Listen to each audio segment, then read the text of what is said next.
All right, so you've been talking to a real estate agent, you're ready to list your home. You just opened your email and you see this Maine property disclosure. Well, how do you fill that out? What do you need to fill out? Stick around, we're going to get into that today.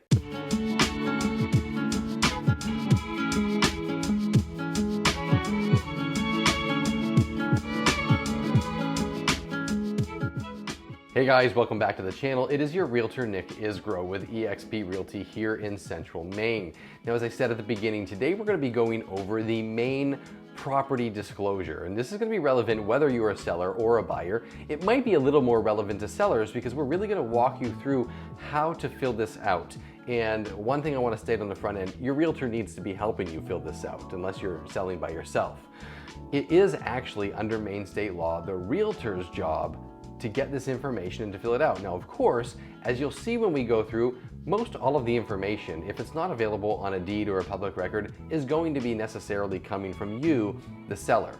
However, if you're a buyer, you want to pay attention too, because this is a form that you're going to be using as you're going through each of the homes before you make an offer on any home. You certainly want to analyze the property disclosure so you can give that property a deep dive, better look before you decide how much you want to put down for the offer on that property. Now, before we get going there, I do want to welcome you to the channel. If you've never been here before, we do cover all things real estate here in the state of Maine, particularly in the Central Maine market. If that is of interest to you and adds value to your process in the buying and selling of homes, or if you just have a general interest in Maine real estate, do me a favor. Go ahead and give this video a like, hit the subscribe button, knock that alarm bell, and you'll be notified every time I put out new content. Right, so what is the property disclosure? Well, under Maine law, you do have to disclose certain information about your property to prospective buyers. The form that I'm going to be going over today is produced by the Maine Association of Realtors, which means that it's going to be the exact form that is used by every licensed real estate agent here in the state of Maine. Now, we want to state up front that the property disclosure is not any kind of guarantee or warranty about any of the conditions on the property. And typically, we always recommend to the buyers, right on the disclosure, frankly, that we encourage the buyer to always go out and have their own inspections done and find their own information on the property to the best of their ability. It also is not a contract. It's not part of the contract. The purchase and sale agreement is the contract. This is simply the property disclosure. Yes, we have you sign it.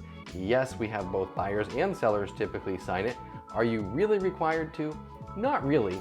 We typically are required to get those signatures in order to make sure that we are getting accurate information and to verify that everybody's seen the information, because everything we go over here is going to be quite important. So without any further ado, let's jump right into the information real quick and go over step by step how you're going to fill this out. Okay, so the first section on the property disclosure is going to govern your water supply. And this could be somewhat complicated or it could be very easy. So let's jump right in. First thing you want to know is, do you have a private water supply? Is it a public water supply? Is it a quasi-public water supply?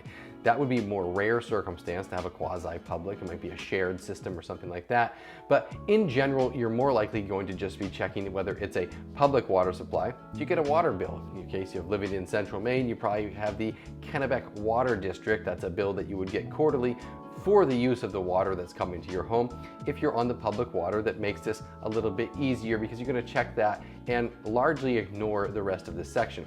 However, if you are like a lot of people in Maine, because this is a rural state that has a private water supply, what are some of the things we need to disclose about that? Well, for one, if you have a private water supply, you have to disclose what kind of well you have. Is it a dug well? Is it a drilled well? Those things are going to make a difference as people are trying to look for the kind of quality of the system that they might have. Obviously, there's a lot of old homes here in the state of Maine that still have dug wells. Some of them function just fine, but it's a piece of information that the buyer is going to want to know and that we want to disclose to the buyer. Also, whether you are public or private on your water system, we want to know if you've had any kind of malfunctions with the water system. If so, when did it occur? Did you address the problem? What was the problem? And is there any other pertinent information we should know about any problems that might have occurred? Next would be, have you had the water tested? If you've had it tested, when did you get it tested? What was the quality of the water? Were there problems? If there were problems, did you do anything to remediate that? So these are some of the kinds of questions that you're gonna want to answer when you're looking at the water supply on the property disclosure. Now, if you have a private system, we're gonna go a little bit further because we have to get into the well here. And this is just some basic information. Where is the well located? When was the well drilled or dug? Do you know it? Do you not know it? If you don't know, always put unknown. And on that, we should state that on the property disclosure, if there's anything that you don't know for sure the answer and we can't find it as your agent to help you, we're going to put unknown because we don't want you liable for making a statement that you really weren't actually sure about. So age of the well, who installed it, location of the well, and any other pertinent information you might have on water. And tied right into that, we're gonna jump right over the second part of the property disclosure, and that is your sewer system, waste disposal. This is very similar to the water supply. Is it a private system or is it a public system? If it's a public system, it's gonna be very easy. There's not much to answer. You just kind of put public and skip over the rest. If you have a private septic system, there's information that we're gonna gather. Some of that is about the septic tank. How large is it? What is the materials made out of? How many people was the system made for? Same with the leach field. When was it installed? How old is it? Who installed it? Where is it located? These and other relevant questions pertaining to the system are going to be put on the property disclosure so that anybody that's going to buy your home is looking at it, has a really good understanding of what they're getting into when it comes to the waste disposal system of that house. All right, now we're clipping right along. We'll go to section number 3, the heating system. And on this section, you will see that there are multiple opportunities to put different types of heating systems. Because let's face it, here in the state of Maine, people have a lot of different heating systems in their homes. For us, example, in my own house, if I was listing it, I would put a hot water baseboard system with a boiler that was there to heat the hot water. I have a Rinnai continuous hot water heater for my water heat that's run by propane, and largely the heat in my house is heated by wood. We have a wood stove that does the majority of heating for my home. So right there you can see, even me, I live in town, Waterville, Maine. I have 3 separate heating systems I would want to disclose. You're going to want to do the same thing. Whatever you're using for heat, whether it's for your home heat or your water heat, you want to fill this section in. You're going to put the type of system, the age of the system, who services the system, how long ago was the system serviced, how much fuel do you use in that particular system on an annual basis. You give your best estimate and it should be readily available by the fuel company if you don't have it already kind of on your mind, and any malfunctions that people ought to know about with those heating systems. After that, there's a few questions about your fuel supply lines and your chimney, and that's going to wrap up the section on heating. So we'll jump right into section number 4 here. This is kind of the longest section that's going to be on the property disclosure, and I'm just gonna run through it real quick. There are a lot of sub questions on here that you might get into, but by and large, there are a lot of small, brief sections to just disclose any kind of hazardous materials. So let's go down the list. Underground storage tanks. Do you have any underground storage tanks? Do you know about them? What were they used for? Have they ever been disposed? Things like that. Next would be asbestos. Do you have any asbestos that you know about in the home? Is it likely you have asbestos due to the age? In the ceiling, in the heating, in the siding, roofing, floor tiles, anything like that, especially if you typically have an older home here in the state of Maine, which we do have a lot of. Do you know of any asbestos in the home?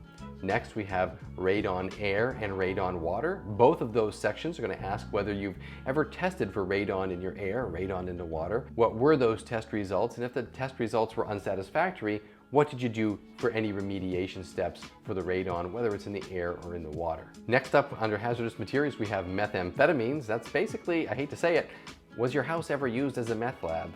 Hope you're all checking no on that one. And lastly, we're going to move into lead paint. Now, by and large, as a general assumption, lead paint was used up until the mid to late 70s. If your house was built in the 80s or after, you really don't need to worry about that so much. However, if it was built before that, and just due to the age of the home, if you don't know that there's no lead paint in the house, this is where a lot of people are going to put unknown. Oftentimes, in a home that may have had lead paint but maybe no remediation, it might have 3 or 4 layers of other non-lead paint painted over it. So just because you don't see it doesn't mean that it's not there. And this is where I'll say, if your home is of a certain age, you are going to have to do a separate lead paint disclosure here in the state of Maine anyway, and that's going to give the buyers an opportunity to have somebody come in, during the sale process and test to see whether or not it's contaminated with lead paint or not. All right, so the next to last section on the Maine property disclosure is going to be a lot of general information about the property in question, and we'll go through this piece by piece. I'm not going to get into every detailed line on this, but I will just go through section by section so you have an understanding of what's on here. One, are there any encroachments, right-of-ways, easements, any kind of deed restriction that somebody ought to know about before getting involved in a property? The second thing would be, is the home accessible by a public road or is it a private right-of-way? Is there an association for that road? Who takes care of it? If it's a public road, you don't need to worry about that, but here in Maine, we do have a lot of private roads that have road associations. And there are times when we check into these things and it's like, well, you know, the neighbor up the street's been plowing it for years, there's nothing on paper. Well, that might not give somebody a lot of warm and fuzzies to buy the house, knowing that there's really no guarantee about the road maintenance and that it might be something that they're responsible for. Not always a deal breaker. There's certainly plenty of people who are willing to address that and still get into the property if it's a property they love, but it's something they want to know about ahead of time because it may affect the offer that they're putting on the property. Next would be any tax exemptions you might have, whether it's a veteran's exemption. Here in Maine, we have the homestead exemption that offers plenty of tax relief if it is your primary residence and you've lived in it for more than 1 year. That might be something we get into another video, but you might have a tax exemption. Other things. What is the age of the home? When was the principal structure built? When did you acquire it? When was the roof last redone? And what was it? Was it shingle? Was it metal? How about the basement? Does it flood? Is there leakage? Do you have a sump pump? Have you ever tested for mold? If you did and it was bad, did you do anything about it? What kind of electrical system do you have? Do you have the old fuse box still downstairs, or has somebody updated it since then and put in some circuit breakers? These are all very relevant questions because these are all things that are going to let the buyer know really what the full cost of owning that property is going to be, because a lot of these things, if they are out of date or need fixing, are things they're going to want to address either ahead of time as part of negotiations with the seller, or at least to know about and get set up when they move into the home, hopefully if they win the offer. A couple of more questions. Has the property ever been surveyed? Is the survey available? And is it a manufactured home? Is it a mobile home, or is it a stick-built home? Those are things people want to know as well. Of course, wrapping this up, are there any known material defects? If there are known material defects, you do have to disclose that when you go through this. And I do want to say this too. Any of the things we're covering on here today, let's say your house goes in escrow and a person, the potential buyer, comes in, runs their home inspections, and actually finds some material defects on any of the items that are covered on here. You actually have to go back and disclose that if they pull out of the property, and make sure that that information is available to future potential buyers. The last section on this is just any other general information that you may want people to know about when they are looking at your home, so they're comparing it to other homes on the market. That's really it, guys. I know it seems like a lot. We probably breezed right through it, but it is 7 pages of a lot of nitty-gritty little questions, but they are questions that should be answered, and it's important to remember that you may not know all the answers, and if you don't, you can put unknown. I am going to tell you, if you don't know the answers, your agent does have the responsibility of making their best attempt to go out and find the information that's available that you might not have. So make sure that they're doing their best attempt. It's really easy to go through and just check unknown, unknown, unknown. We see it all the time. It is the agent's responsibility to make sure that all of the information is properly disclosed to the best of their ability. Obviously, you play a big role in that if you're a home seller. That's it for the property disclosure. If you have any experience with this, if you've ever filled out one of these, what was that experience like? Was it just thrown at you? Were you asked to just fill it out? Or did somebody go through it with you question by question so you really understood it? I would love to get some of your experience below. Please drop a comment for me. And if you're going through the process right now and have a question, please feel free to reach out and I'd be happy to connect with you on that as well. That is it for this week, guys. As always, I thank you so much for sticking around to the end of this video. Again, my name is Nick Isgro with eXp Realty here in Central Maine. And until next week, I'll see you next time.